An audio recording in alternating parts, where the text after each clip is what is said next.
Seigneur, ce matin, tu as un rendez-vous de destinée avec quelqu'un. Et c'est pour ça que ce quelqu'un est là ce matin. Bénis sa vie, bénis ses circonstances. Au nom de Jésus. Amen. Ce matin, je vais vous parler du brisement des limites. Donc, dis à ton voisin, brisement des limites.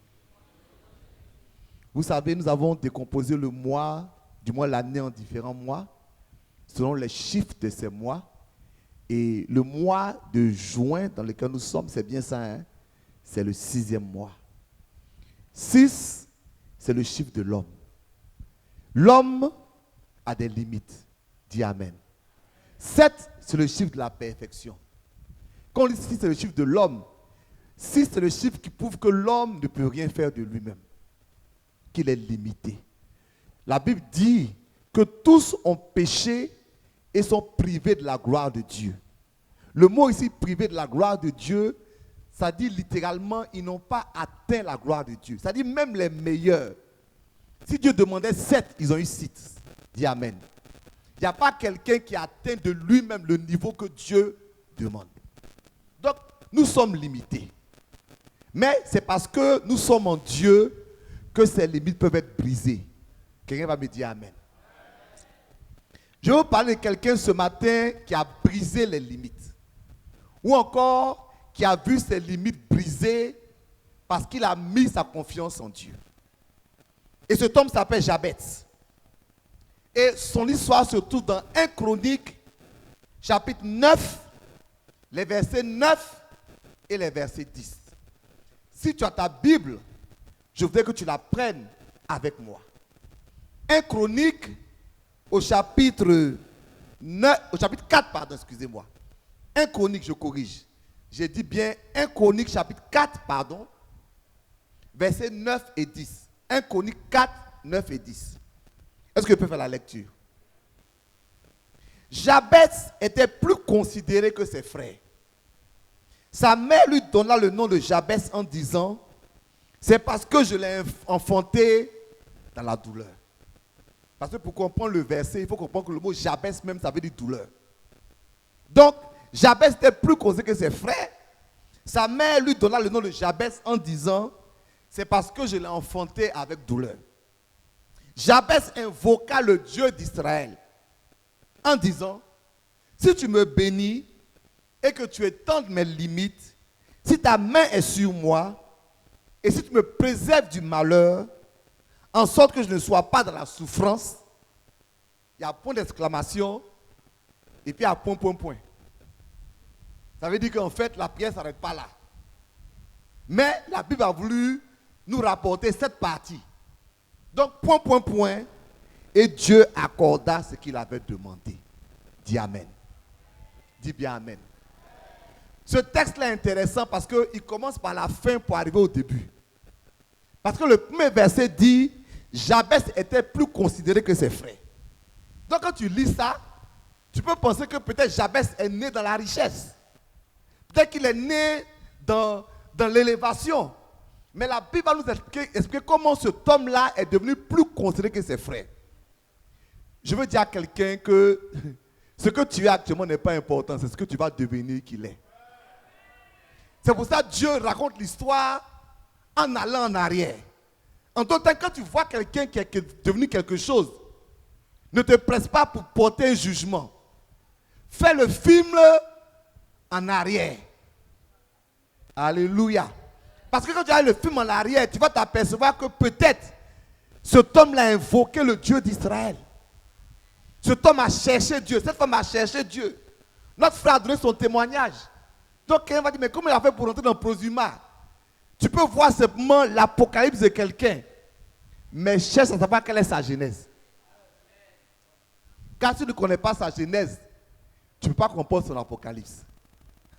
Jabez était plus considéré. Le mot considéré ici, c'est la traduction du mot hébreu qui veut dire kabod.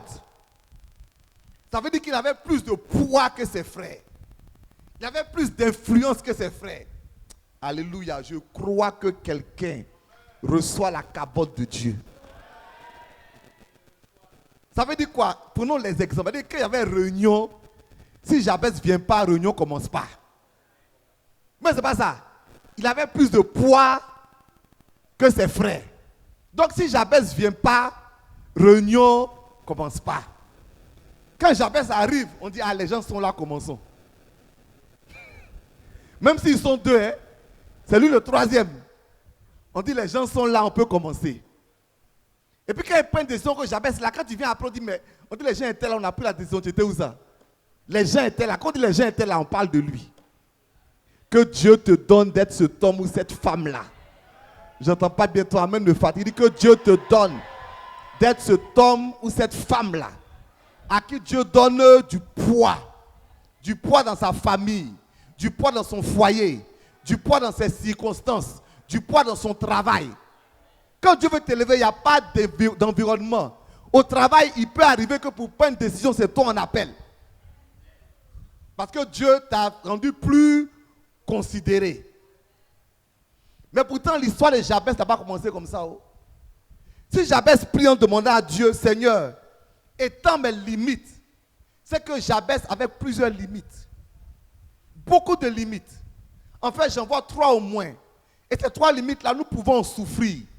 La première limite de Jabez, c'est son origine familiale. Dans sa famille, c'est sa maman qui l'a mis dans le problème. La Bible dit quoi? On dit, sa mère lui donna le nom de Jabez. Donc, il est né déjà et dans son environnement familial, il y avait déjà une limite. On peut naître d'un environnement familial limité. Hein? Dis Amen. Parce que si sa maman connaissait vraiment Dieu, elle ne pourrait pas l'appeler son enfant douleur. On est d'accord, non? Si elle savait ce que ça signifiait, elle ne pouvait pas faire ça. Quelquefois, nos parents ne savaient pas. Et ne sachant pas, ils nous ont mis dans des circonstances qui aujourd'hui nous poursuivent. Ce qu'on appelle la limitation familiale. Ils ont peut-être fait des alliances qui nous poursuivent. Ils ont peut-être dit des mots qui nous poursuivent. Peut-être même ils ont eu des comportements envers nous qui font qu'aujourd'hui nous sommes des personnes bizarres. Parce que nos parents, notre famille, notre environnement n'a pas été le bon. Tu sais, les psychologues disent que tout se construit de la vie d'un homme avant l'âge de 7 ans. Donc, des fois même, ta manière de réagir là est due à une limitation familiale. Il y a quelque chose dans ta famille qui ne t'a pas été donné au moment indiqué. C'était la première limitation de Jabez. Sa deuxième limitation, c'est son identité. Son nom, Jabez, veut dire souffrance. Ça veut dire que quelquefois, ça peut être ta famille, ça peut être toi-même. Tu finis par avoir une identité qui te limite. Tu es limité par ce que tu es. Vous savez, les hommes, ils aiment bien coller l'identité à quelqu'un de son problème. Il y avait un homme qui était aveugle au temps de Jésus, on dit l'aveugle. Comme s'il n'avait pas de nom. Quand il y a un problème, ça veut devenir ton identité. Donc l'identité de Jabez partout, c'était l'homme de douleur. Et la pire des choses qui peut t'arriver, mon frère, ma soeur, c'est de croire ce que les gens disent de toi. Parce que ce n'est pas un homme qui doit définir ton identité, c'est Dieu. Mais les hommes avaient décidé que Jabez était un homme de souffrance. Je veux croire que quelqu'un va changer de mentalité de lui-même. J'ai suivi beaucoup de personnes et j'ai vu que la plus grande limitation de quelqu'un, c'est son cerveau. Tu ne peux pas aller plus loin de ce que tu penses de toi. Ce n'est pas possible. Lorsque Dieu voulait bénir Abraham, il a fait sortir, il dit, regarde, ce que tu vois, je te le donnerai. Donc tu ne peux pas avoir ce que tu ne vois pas. Je prophétise, je prie que quelqu'un voit dans son esprit que Dieu est grand et qu'il est une grande personne. Que les circonstances ne détruisent pas ta vie. La troisième limitation de Jabez, c'est justement les circonstances. On dit, sa mère l'a appelé douleur parce qu'elle a accouché de la douleur. En d'autres termes, il y a eu des événements qui ont mélangé sa vie. Parce que si sa mère avait accouché normalement, elle lui a donné un bon nom. Mais comme ta mère a accouché d'un problème, tu vois, des fois ta vie va bien, mais les problèmes ont gâté ta vie. Peut-être tu as arrêté l'école parce qu'il n'y avait pas l'argent, ce n'est pas ta faute. N'est-ce pas? Peut-être tes affaires sont mélangées à cause de, actuellement là, il y a Covid, après Covid, il y a Ukraine. Mais ton cas sera différent. Je n'ai pas entendu Amen. Donc, il y a les circonstances qui nous limitent. Donc, Jabez était limité de par sa famille, de par son identité, de par les circonstances. Mais il a pris une décision. On va lire la décision au verset 10. Jabez invoqua le Dieu d'Israël. Je vais m'arrêter là. Ce qui me frappe chez Jabez, c'est que nulle part il a parlé de sa maman. Est-ce que vous avez entendu parler de sa maman? Vous dites, ma maman elle est mauvaise. Elle m'a appelé douleur. C'est à cause de maman j'ai problème. Vraiment, Seigneur, tu vois ma maman. Ma maman. Nulle part il n'a parlé de sa maman. Parce que quand quelqu'un trouve quelqu'un d'autre à accuser pour ses circonstances, ce quelqu'un n'avance pas. Est-ce que tu me comprends? Ta maman a fait ce qu'elle a pu. Ton papa a fait ce qu'il a pu avec des erreurs. La vie t'a tremblé. La vie t'a mélangé. Mais c'est la vie. Quand on est un homme de Dieu, on se secoue et puis on avance. On ne reste pas là pour pleurnicher sur son passé pour dire vraiment. Non, Jabez n'a pas fait ça. On dit il a invoqué le Dieu d'Israël. Il a dit, maman, je n'ai pas de problème avec toi. Si tu n'as pas de problème avec toi, les frères, je n'ai pas de problème avec vous, les soeurs, je n'ai pas de problème avec vous. Dieu! Me voici. Est-ce que quelqu'un va laisser tous ces problèmes-là et puis invoquer Dieu? Arrêtez d'accuser Pierre ou Paul et puis invoquer Dieu. Arrêtez de se morfondre sur sa situation et puis invoquer Dieu. Arrêtez de se décourager et puis invoquer Dieu. Jabez a invoqué Dieu. Pourquoi? Parce qu'il fallait que Dieu brise ses limites. Vous savez, le problème de la limitation, c'est qu'il dépasse le fait simplement de ne pas aller de l'avant. Le mot limite, ça veut dire littéralement une borne, une étape, un niveau que tu ne peux pas dépasser. C'est-à-dire, tu vas forcer jusqu'à... Quand tu vas arriver là-bas, tu seras bloqué. Mais regardez ce que Jabez dit. Il dit, si tu me bénis et que tu étends mes limites. Ça veut dire qu'il y a une différence entre la bénédiction et puis l'extension de limites. Je vais revenir. Il dit, si tu me bénis et que tu étends mes limites. Il y a un « et » au milieu, non? Ça veut dire qu'il y a une différence entre être béni et puis tes limites sont étendues. Ce que Jabez veut dire quoi? C'est que tu peux être béni, mais être limité. Et tes limitations vont tuer ta bénédiction. Seigneur, je vais être directeur général. Dieu dit, je te fais directeur général, mais tu es limité intellectuellement. Ta limitation a tué ta bénédiction. Dieu voulait te bénir, mais si tes limites ne sont pas étendues, tes limites déterminent le niveau où Dieu va te bénir. Donc, tu vois, tu pries pour être béni, mais en même temps que tu pries pour être béni, tu dois dire, Seigneur, étends mes limites. Parce qu'il y a un niveau que Dieu ne va pas t'envoyer, ou encore il ne peut pas t'envoyer, parce que tu n'as pas atteint les limites de ce niveau. Les limites spirituelles. Parce que même spirituellement, il y a des limites. Il y a des niveaux de bénédiction dans lesquels Dieu va t'envoyer, mais ton niveau de prière ne te permet pas d'atteindre ça. Parce que quand il va t'envoyer là-bas, les combats qui sont à ce niveau-là vont te détruire. Et comme il sait que tu n'es pas prêt à payer le prix pour ce niveau, il ne va pas t'envoyer là-bas. Parce qu'il n'y a pas d'élévation d'autorité sans combat. Vous avez dit oui, Seigneur, mets-moi là. Mais quand tu vas être là, quand tu vas être vu aux yeux de tout le monde, quand tu vas être installé aux yeux de tout le monde, tu ne penses pas que le diable va t'attaquer? Il va bien t'attaquer. Donc avant que Dieu te mette là-bas, il veut savoir si tu n'es pas limité spirituellement. Est-ce que tu es capable de prier pour le niveau de bénédiction que tu demandes? Sinon, il va te donner. Il va te mettre chef. Il va te mettre à la tête. Mais c'est la manque qui est mûre qu'on lapide. Mais ce n'est pas la mangue qui est mieux qu'on lapide. Dans le temps que tu as une mangue verte, les gars dorment sur toi. Mais dès que tu vas mûrir, on va te lapider. Et toi, tu vas penser que, oh Dieu m'a... Non, Dieu dit, étends tes limites. Dis Amen avec moi.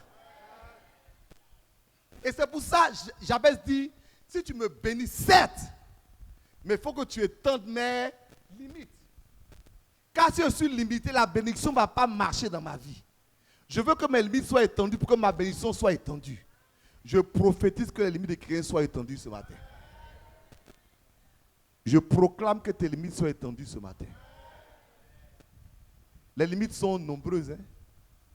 Elles sont à différents niveaux. Il y a la limite spirituelle. C'est ta capacité à prier, à chercher Dieu. Il y a la limite intellectuelle. Qu'on le veuille ou non, ce que tu sais là est une limite. Dis Amen. Est-ce que je peux parler à quelqu'un? Tu n'es pas responsable de ce que tu es, mais tu es responsable de ce que tu vas devenir. Est-ce que je peux répéter? Tu n'es pas responsable de ce que tu es, mais tu es responsable de ce que tu vas devenir. Mes jeunes frères, ne vous laissez pas avoir par la vie. Vous êtes encore jeunes, votre vie est devant vous. Vous pouvez devenir tout ce que vous pouvez devenir par la grâce de Dieu. Et c'est pour ça que vous devez donner votre vie à Jésus. La Bible dit dans Jean chapitre 1, à tous ceux qui l'ont connu, à ceux qui ont cru en son nom, la parole a donné le pouvoir de devenir. Donc en Jésus, il y a un pouvoir de devenir. Non pas un pouvoir d'être, mais un pouvoir de devenir. Parce que ce que tu es ne dépend pas de toi. Ce que tu es n'est pas ta faute, mais ce que tu deviens dépend de toi. Et quand tu donnes ta vie à Jésus, il faut que tu deviennes. Il faut devenir ce matin. Et je ne parle pas seulement des nouveaux de chacun d'entre nous. Il faut devenir ce matin. Parce que si tu ne cherches pas à devenir, tu seras limité. Et c'est pour ça, il faut que Dieu étende tes limites. Limites spirituelles. Limites intellectuelles. Limites financières. Dis avec moi, limite financière. J'ai promis que je ne vais pas prêcher plus de 15 minutes maintenant. Donc, je vais obéir à ma promesse. Mais en terminant, je veux parler de briser les limites financières. J'en ai parlé déjà des 4 rivières. Mais permettez-moi d'insister. Quelqu'un va dire Amen. Dis à quelqu'un, Dieu veut briser tes limites financières.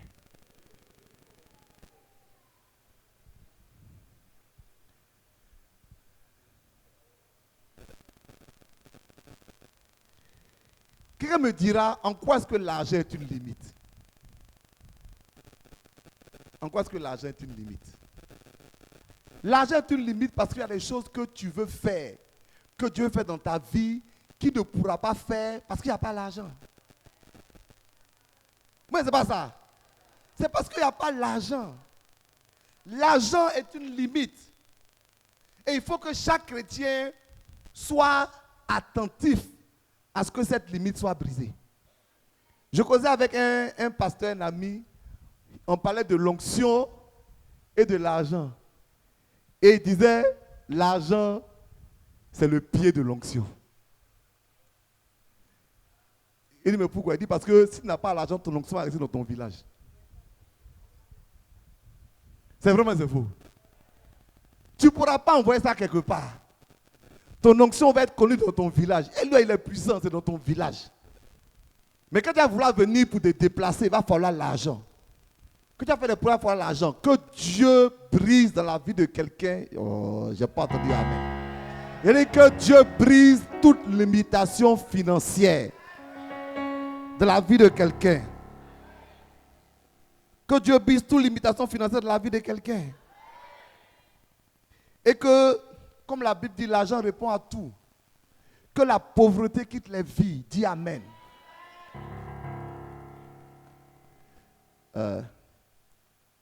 Jean-Baptiste était en prison.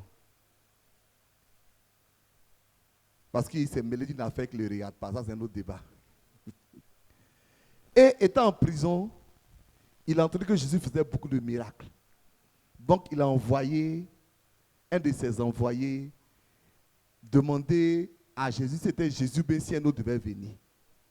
Donc Jésus dit à l'envoyé, il dit, va dire à Jean-Baptiste que les aveugles voient, que les sourds entendent, que les paralytiques marchent. En d'autres termes, moi, Jésus, je suis la solution. Voici le problème à gauche, voici la solution à droite. Dis Amen. Les aveugles, ils voient. Les paralytiques marchent. Les sourds, ils entendent. Et puis il dit maintenant, il dit, et l'évangile est prêché aux pauvres.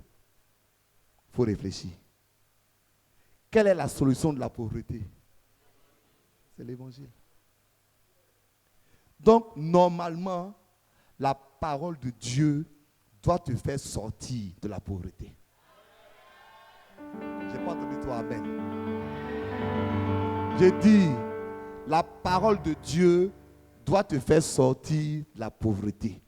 Si la parole de Dieu ne t'a pas fait sortir de la pauvreté, c'est qu'elle n'a pas été bien prêchée ou bien tu n'as pas bien compris. C'est l'un ou l'autre. Mais si on a bien prêché la Bible et que tu as bien compris la Bible, tu dois sortir de la pauvreté. Donc dis à ton voisin, je sors de toute limitation financière. Je n'entends pas bien ton. Il faut dire, je sors de toute limitation financière. Ok.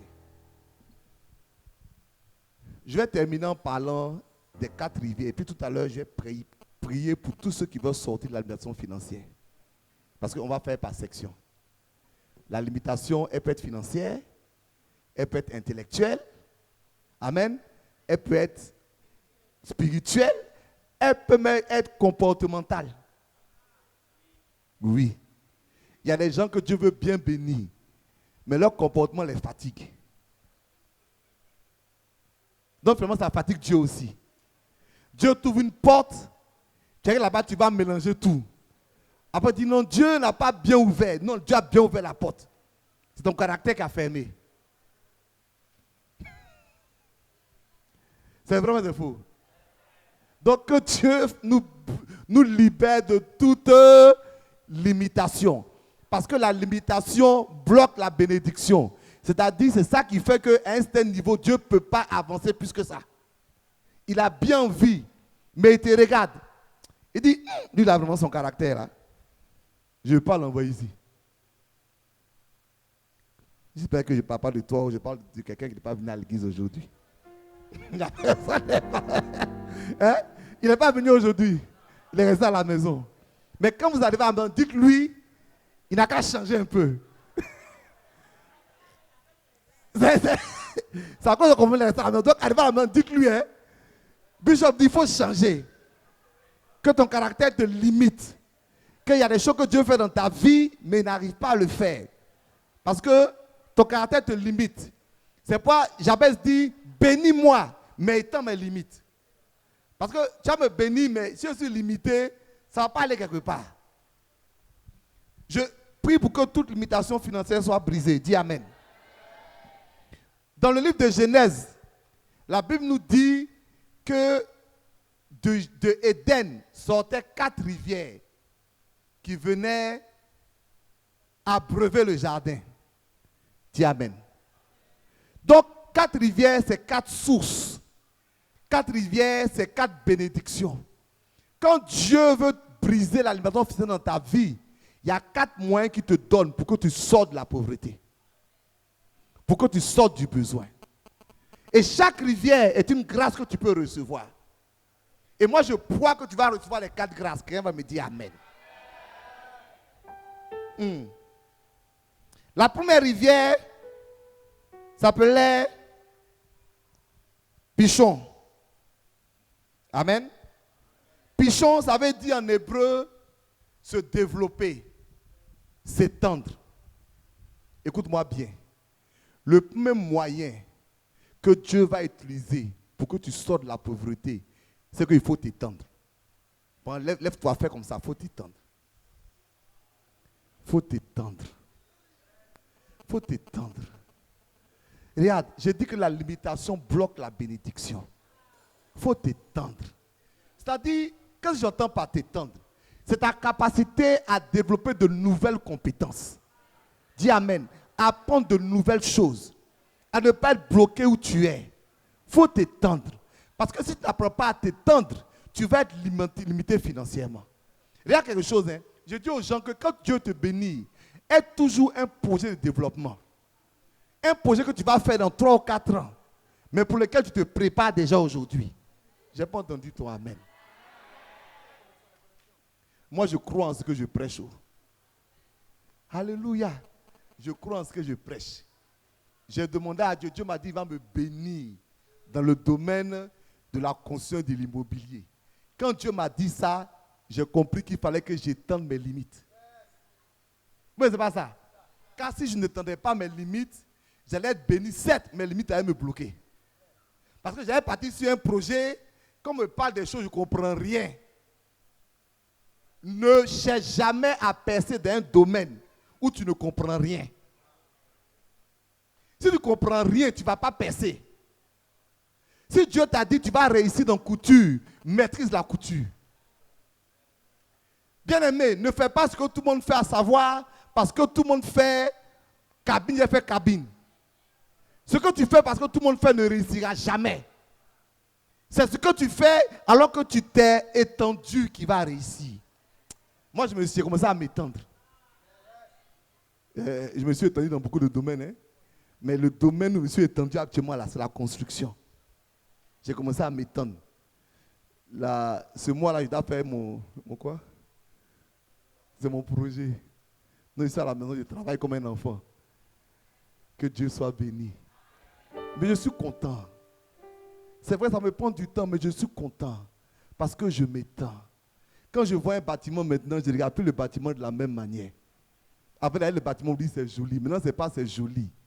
Je comprends c'est quoi un poteau. Je comprends c'est quoi une poutre. Je comprends c'est quoi, je comprends tout. Comment ils ont dit. Je peux regarder pour dire, ce bâtiment ne va pas tenir. Je peux dire ça aujourd'hui. Avant, je ne pouvais pas dire ces choses. Demain, quand je vais m'investir dans le bâtiment, j'aurai les âmes. Mon fils, si tu veux réussir quelque part, étends-toi. Si tu peux aller à l'école, va à l'école. Si tu ne peux pas aller à l'école, apprends quelque chose. Ne sois pas de ceux qui sont à la maison qui pensent que Dieu va les bénir. Ça s'appelle incantation. Les gens te mentent. Je te dis la vérité. Tu veux que Dieu te bénisse, étends-toi. Ce que tu apprends aujourd'hui va déterminer ce que tu seras demain. Élargis-toi. Et en t'élargissant, aie un projet que tu penses pour dans 3 ans, 4 ans. Dans 3 ans, qu'est-ce que je vais faire? Qu'est-ce que je vais devenir? Comment je me prépare à ça? Je n'ai pas entendu toi, amen. Dis à ton voisin, étends-toi. Il y a un deuxième fleuve qui s'appelle Guillaume. Le mot Guillaume, ça veut dire celui qui vient avec force, avec énergie.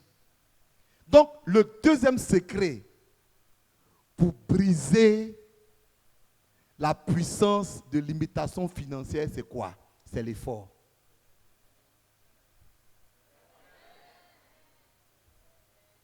C'est l'effort. Je vais vous parler. Je peux vous parler? Comment vous expliquer que nous, les chrétiens, c'est nous qui parlons en langue tous les jours et c'est les Chinois qui sont riches? Les Chinois. Mais les Chinois ne sont pas riches.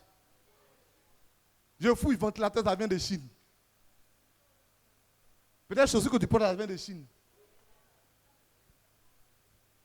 Pourtant, quand m'a posé la question un jour pour dire, pasteur, vous dites que Dieu bénit, vous dites que Dieu rend riche, vous dites que, mais regardez, ceux qui ne connaissent pas Dieu là, c'est eux qui pèsent. J'ai dit effectivement, c'est la raison pour laquelle Jésus a dit que les enfants de ce monde sont plus avisés que les enfants de lumière. En d'autres termes, moi Dieu, je vous enseigne, mais vous n'appliquez pas. C'est eux qui sont dehors qui appliquent et c'est eux qui pèsent. Donc nous on n'applique pas, nous on pense qu'on va additionner les veillées et puis on va percer. Quel choc. Tu veux percer, travaille. investis-toi. Bosse, mon fils. Je n'ai pas entendu ton amen. Bosse. Travaille. Je dis à quelqu'un, je n'ai pas cité la personne, je dis à quelqu'un, ton problème, une personne qui vous dit elle veut l'argent, elle dit ton problème c'est que tu aimes non plus que l'argent. Quel choc. Tu aimes non plus que l'argent. Le problème des Ivoiriens, ils aiment non plus que l'argent. Je ne sais pas si tu comprends ce que je veux dire. C'est-à-dire, s'ils ont un boulot qui va leur donner non, et ça ils veulent. Non pas le boulot qui va leur donner l'argent. En guillemets, mon frère Djoula, je mets ça en parenthèse, hein, lui, il a cherché l'argent plus que non. Mais c'est pas ça. Il est dans Boubou, tu as l'impression qu'il est dans charbon, tout ça. Quand il arrive à la banque, là, il a un sac. Hein, quand il dépose le sac, là, tu es d'accord. Toi, tu as ta veste, tu montes dans Baka, dans son Baka. Tu dors dans sa maison. Le jour où il est fâché, il ferme l'Abidjan. Tu ne sors pas. Mais tu es dans veste, dans chaleur, dans Baka. Pourquoi on dit quoi? Que tu travailles dans le bureau. Que tu travailles au plateau. Quel choc. Quel choc. Mon frère. Ce n'est pas nous qui donnons l'argent, hein, c'est le travail. C'est pas la Bible, tout travail produit de la richesse. Ce n'est pas nous qui donnons l'argent. C'est pas parce que on va dire non, monsieur le quelque chose. Il n'y a pas l'argent dedans. Il y a des gens qui n'ont rien, monsieur le, mais quand ils rentrent là, tout le monde est d'accord. Le gars, mais il est bizarre. Tout le monde est d'accord. Que Dieu nous donne d'être des travailleurs. Pardon. Tout ce que ta main trouve, il faut le faire. C'est pas dire l'évangile doit faire sortir de la pauvreté. Parce que regarde, hein, j'ai lu la Bible de Genèse à Apocalypse. Je n'ai pas trouvé un seul verset où on dit, voici tel homme, il était chômeur. Tu as trouvé le verset qui dit qu'il y a un chômeur? Le chômeur n'existe pas. Tu as 2 biens, 2 pieds, une tête, 2 oreilles. Et puis tu es chômeur. Explique-moi ça. Tes pieds chôment. Tes bras chôment. Ta tête chôme. Tes oreilles chôment. Ta bouche même chôme. Pas même ta bouche te donner l'argent. Mais tant qu'on ne nous a pas employés quelque part, Seigneur, enlève ça de notre tête. Je vais aller vite. Je dis toujours aux gens que Dieu te bénit, il faut que tu aies un projet pichon. C'est-à-dire un projet de long terme. Il faut que tu aies un projet guillon. Le projet de travail. C'est-à-dire si tu travailles aujourd'hui, ne néglige pas ton travail. Le travail que tu as là, investis-toi dedans. Ça va te donner l'argent. 3e projet. C'est le 3e fleuve. Le fleuve s'appelle Idékel. Idékel veut dire rapide. Dis avec moi rapide. Ça parle de l'investissement. Ça veut dire que pendant que tu travailles, il faut que l'argent travaille pour toi. Mais ce n'est pas ça. L'argent doit travailler pour toi. C'est l'investissement. C'est-à-dire, à côté de ton travail, de ton effort là, est quelque chose dans lequel tu as investi. Même si tu prends 1000 francs, investis dans quelque chose, investis dans quelque chose, l'argent va travailler pour toi. Pourquoi? Parce que personne ne peut être riche avec son travail. Je n'ai pas le temps d'expliquer. Hein. La Bible dit que Dieu bénit la création de richesse. Donc, lui qui t'emploie là, c'est lui qui s'enrichit. Ça ne peut pas être toi.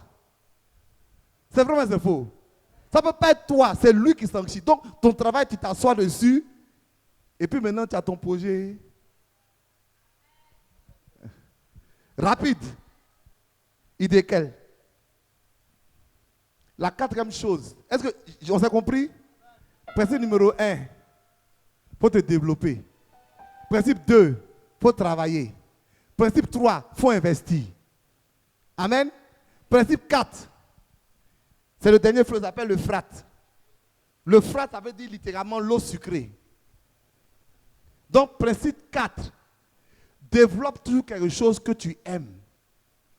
Et ce que tu aimes là, ça doit dans le temps te produire de l'argent. Ne néglige jamais quelque chose que tu aimes. tu aimes. Moi, j'aime la musique. J'ai appris à jouer au saxophone. J'aime la musique. Jusqu'à ce que Madame Kakapé m'a dit qu'il paie 500 000 par soirée pour 30 minutes de saxophone. Donc, quand il est devenu très fort, là, je me fais des... Ou bien, hein? C'est quoi? Les vrais combos, 500 000 pour 30 minutes. Hein? Voilà. Tiens, mon disciple. Ça, mon disciple, viens apprendre le saxophone. Vous ne pouvez pas imaginer. J'étais dans un séminaire comme ça, et puis je disais à quelqu'un que chacun doit avoir son projet frat. Que ce que tu aimes là, il ne faut pas que tu aimes ça pour toi seul. Dis Amen. Que ce que tu aimes là doit être pour toi une source de revenus. Parce que c'est comme ça qu'on s'enrichit. Elle m'a dit, mais moi j'aime manger, je fais comment? Et mais tu veux manger, tu aimes manger, c'est que tu es riche. C'est dans la nourriture, mais il y a l'argent. Hein? Il n'y a pas de crédit là-bas. Tu payes cash. Et puis il n'y a pas quelqu'un qui va dire, moi je suis trop serré, je ne mange pas. Ça veut dire, tu peux ne pas acheter à me manger là, tu es obligé de manger. Donc, mon frère, 4 ressources. Et c'est pourquoi, pour terminer, je dis à mes enfants ici, je dis que chaque membre du rock doit avoir au moins 4 sources de revenus. Parce que je ne peux pas te représenter, je veux que tu sois riche aussi. Quand j'ai fait appel là, il faut que j'ai tellement de dons qu'il te chasse. Voilà, je dis, c'est pas moi, c'est la Bible. Ça, c'est Moïse qui a fait ça. Il a dit aux gens, vous avez trop donné, allez, je veux, hé Seigneur, j'attends le jour. Ça vient, non? Oui, il dit, oh, c'est bon comme ça, les frères. C'est bon, il y a quand même. Que Dieu nous bénisse.